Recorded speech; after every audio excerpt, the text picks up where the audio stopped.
Breaking news ఏపీలో జూదం కేంద్రాలపై deputy CM Pawan Kalyan కార్యాలయానికి భారీ ఎత్తున ఫిర్యాదులందాయి. దీంతో ఇలాంటి జూద కేంద్రాలు ఆన్లైన్ ఆర్ ఆఫ్లైన్ ఎక్కడెక్కడ ఎలాంటివి నడుస్తున్నాయో తనకొక నివేదిక కావాలని డీజీపీకి ఆదేశించారు deputy CM Pawan Kalyan. Online లేదా ఆఫ్లైన్ లో జూదం నిర్వహించిన ఆడిన ఏపీ గేమింగ్ యాక్ట్ 1974 ప్రకారం శిక్షార్హులవుతారని హెచ్చరించారు. కొందరు పెద్దలు అధికారులను లంచాలతో మభ్యపెట్టి పేకాట కేంద్రాలు నిర్వహిస్తున్నారన్న ఆరోపణలు ఉన్నాయని అన్నారు. ఇలాంటి జూద కేంద్రాలపై ఎలాంటి చర్యలు తీసుకుంటున్నారో అటు తెలియాల్సింది. దీనికి సంబంధించి డీజీపీని ఇప్పటికే ఆదేశించారు ఉప ముఖ్యమంత్రి Pawan Kalyan.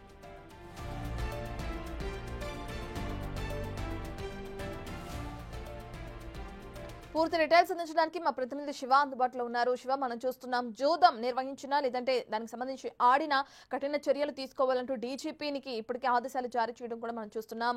AP deputy CM Pawan Kalyan దీనికి సంబంధించి డీటెయిల్స్ ఏ విధంగా ఉన్నాయి, ఎక్కడెక్కడ ఇటువంటి కేంద్రాలను ఇప్పటి వరకు గుర్తించడం జరిగింది అనుకోవచ్చు శివ? మొత్తం మీద చూసుకుంటే కనుక ఆంధ్రప్రదేశ్ లో అనేక ప్రాంతాల్లో జూదము అక్రమంగా కొనసాగుతున్నాయి. అనధికార కార్యకలాపాలు చాలా ఎక్కువగా జరుగుతున్నాయి. సో ఈ నేపథ్యంలో వాటన్నిటికీ అడ్డుకట్ట వేయాలనేది డిప్యూటీ సీఎం పవన్ కళ్యాణ్ ఆలోచనగా కనిపిస్తోంది. తాజాగా ఏదైతే కాకినాడ జిల్లా కావచ్చు, పశ్చిమ గోదావరి, తూర్పు గోదావరి జిల్లాలకు సంబంధించి పలు ప్రాంతాల్లో జూదము, మట్కా, పేకాట్ లాంటి శిబిరాలు నిర్వహిస్తున్న పరిస్థితి కనిపిస్తోంది.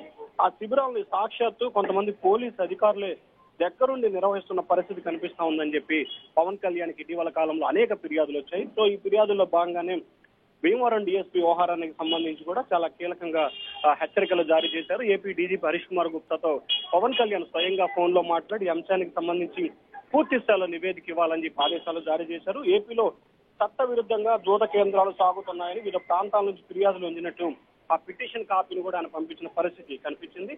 మరొక వైపు దీంతో పాటుగా కొందరు పెద్దలు పేకాట కేంద్రాలు నిర్వహిస్తూ అధికారులకు నెలవాళ్ళు మామూలు అందజేస్తున్నట్లు కూడా ఆరోపణలు వస్తున్నాయని చెప్పి సాక్షాత్తు డిప్యూటీ సీఎంఏ చెప్పడం ప్రస్తుతం ఆంధ్రప్రదేశ్ లో హాట్ టాపిక్ గా మారింది. సో ఈ నేపథ్యంలో పోలీసు తీసుకున్న చర్యలపై తనకు వెంటనే నివేదిక ఇవ్వాలని చెప్పి డిప్యూటీ సీఎం డీజీపీకి ఆదేశాలు జారీ చేశారు. రేపు సాయంత్రం కల్లా డీజీపీని నివేదిక ఇవ్వాలని చెప్పి డిప్యూటీ సీఎం ఆదేశాలు జారీ చేశారు. ముఖ్యంగా ఉమ్మడి తూర్పు గోదావరి, పశ్చిమ గోదావరి జిల్లాలో ఎక్కువగా పేకాట జూద కేంద్రాలు ఎక్కువగా నిర్వహిస్తున్నట్లు ఫిర్యాదులు వచ్చాయి. దాంతో పాటుగా ఆంధ్రప్రదేశ్ లో పలు ప్రాంతాల్లో అధికార పార్టీకి సంబంధించిన పలువురు శాసనసభ్యులు ఇండైరెక్ట్ గా పేకాట కేంద్రాలు, పేకాట శిబిరాలు, ప్లాకాట క్లబ్బులు నిర్వహిస్తున్నట్లు కూడా డిప్యూటీ సీఎం ఫిర్యాదులు వచ్చినాయి. వాటన్నిటిపై చర్యలు తీసుకోవాలని చెప్పి సీఎం చంద్రబాబుకి అలాగే డీజీపీకి పవన్ కళ్యాణ్ సూచన చేసినట్టు తెలుస్తా ఉంది.